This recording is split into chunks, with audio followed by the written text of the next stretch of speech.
All right, welcome back. This is just going to be a quick one, an introduction to the INEOS Grenadier, why I bought it and how I've started setting up basically. So for me, this was always about having a proper touring tow vehicle. We've been pretty spoiled with an older, nearly 300,000 Ks on the clock Disco 4, air suspension, comfortable ride, capable. So I knew I wanted something that could match that, but also a bit more purpose built and also be more covered in far as weight capacity and GVMs. So I looked at a few different options. Basically, I ruled out all utes because I was going from a Triton, so I didn't want that. I wasn't going down a Land Cruiser route. I just didn't like them. I didn't like the Prados with the boot space. Didn't like the new Defender. They lost their path and weren't tough looking anymore. So it really came down to this or a Nissan Patrol Warrior. Now, Patrol Warrior, the Y63s aren't out yet in Australia, so it would have still been a Y62 even if I bought today.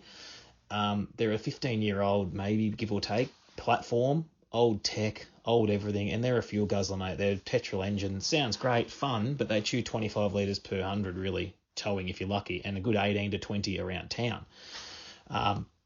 So yeah, with the current one being the older platform, I didn't want that.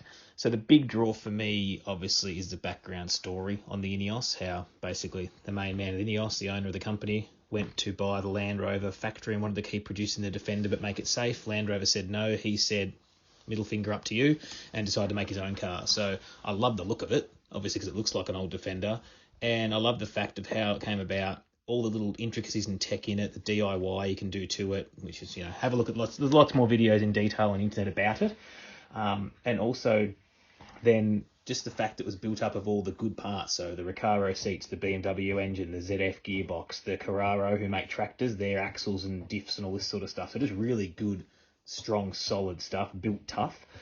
So that's why I started with that as the platform, and I'll take you through some of the things I've done now, getting it ready. Just a bit of a short video, just some little key things I've done. If you find it interesting, please feel free to hit the like and subscribe. I got it with 6,000 kilometers on it, dealer demo, got the bull bar put on, got checker plate put on, got the side steps, those AT001s, the original all-terrains that come with it, which aren't really much of an all-terrain, they're pretty comfy tread. They're just on 30,000 Ks and they're down to the wearers, so they're dead. So I'm going to get some Falcon Wild Peak AT4s, I think. Just been decking it up. I want to be able to do some trips away with my son or daughter, son, family, the whole lot. Depends who wants to come camping, not using the caravan. So I just acquired a second-hand Batwing awning, non-freestanding, but it's a lightweight one, which I like with the legs you can tether down. I just had to get a new bag for the outer, so that's all done. I've reconfigured it all. I've got the Max Tracks on the top, so I've got the three original, purchased them second-hand off another person who had them for their rooftop tent, the three factory INEOS Grenadier roof racks, which works out quite well because I got the Max Tracks at the front.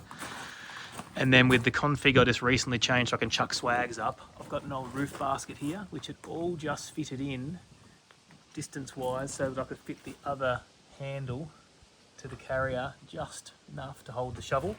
Just fits there, so got the shovel, got the axe, got all our recovery gear and all our tools, and then we've got the spot for throwing the swags up on top and strapping them down, which is sort of hidden away, which works out quite well. I did a 4-ton GVM upgrade on this. So it's really just an onboard air and Kevlar bags with the Kevlar sleeves, what you had to do. I then opted for air on the fly. So it's all down under here through J Race in Queensland. And then I went for, turned on here. I went for air on the fly. So with the two toggles, I can up and down while driving along the air.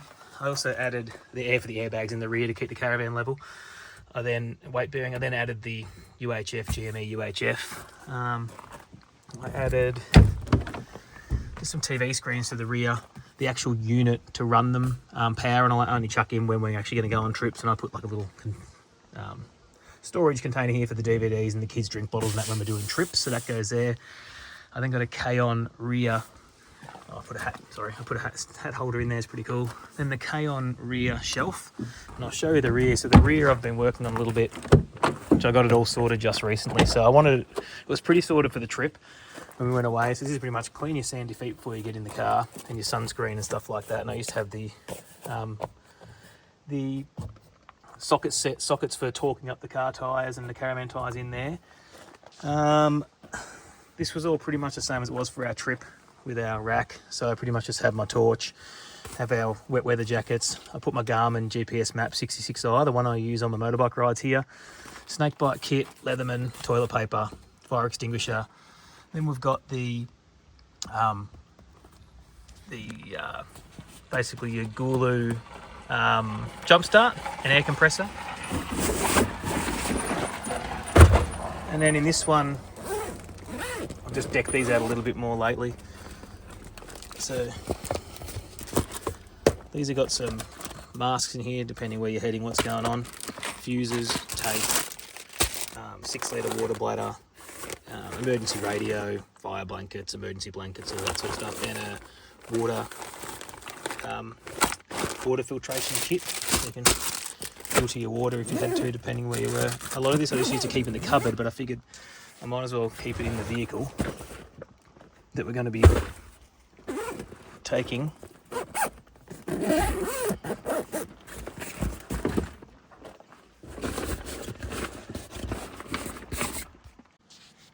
Next one here has all my tie downs. So all your different tie downs for tying stuff to the roof and all that sort of stuff. This one here is then, this is an emergency kit for, in Australia here, lots of kangaroos get killed around our area by cars. So I pull over and check on any roos that are dead.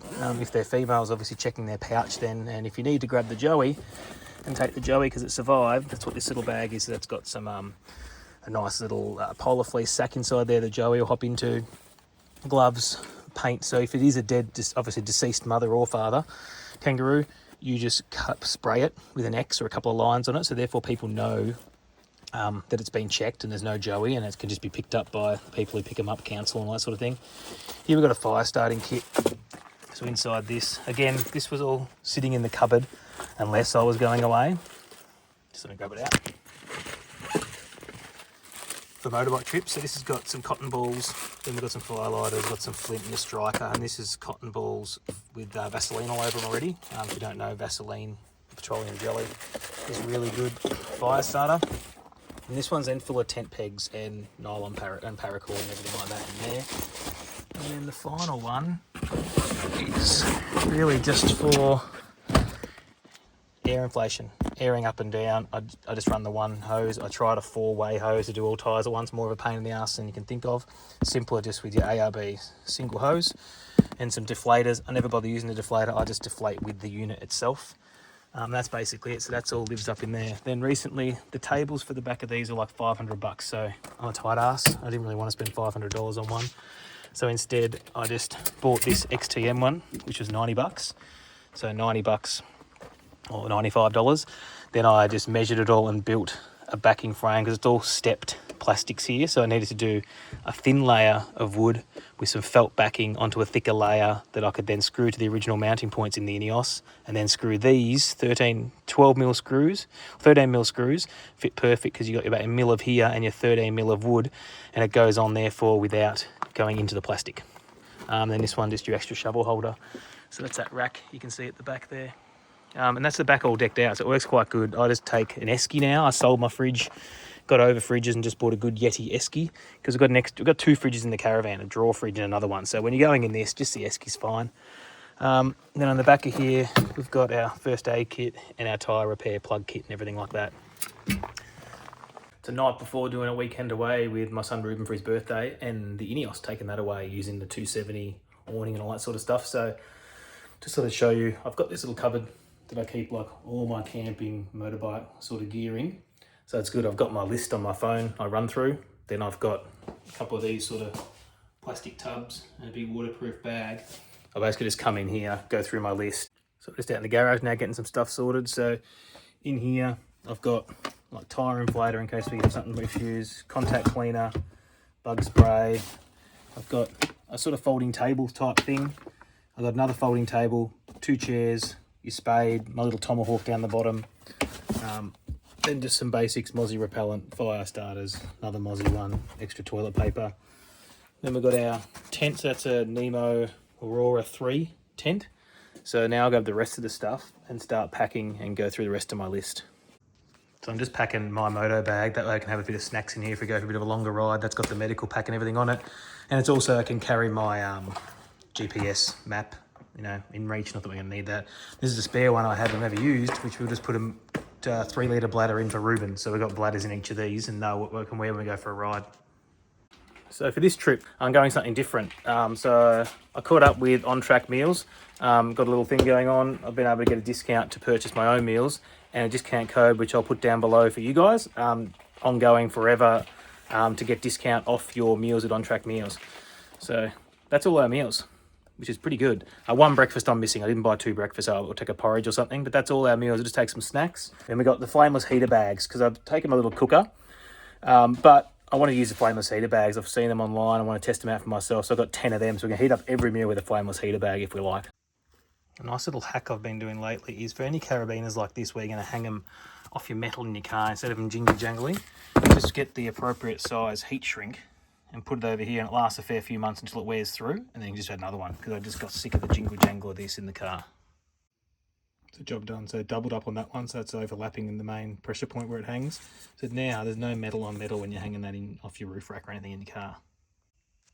So this one's hanging down low, but so instead of hearing, now you've got nothing. Alrighty, so we're all packed.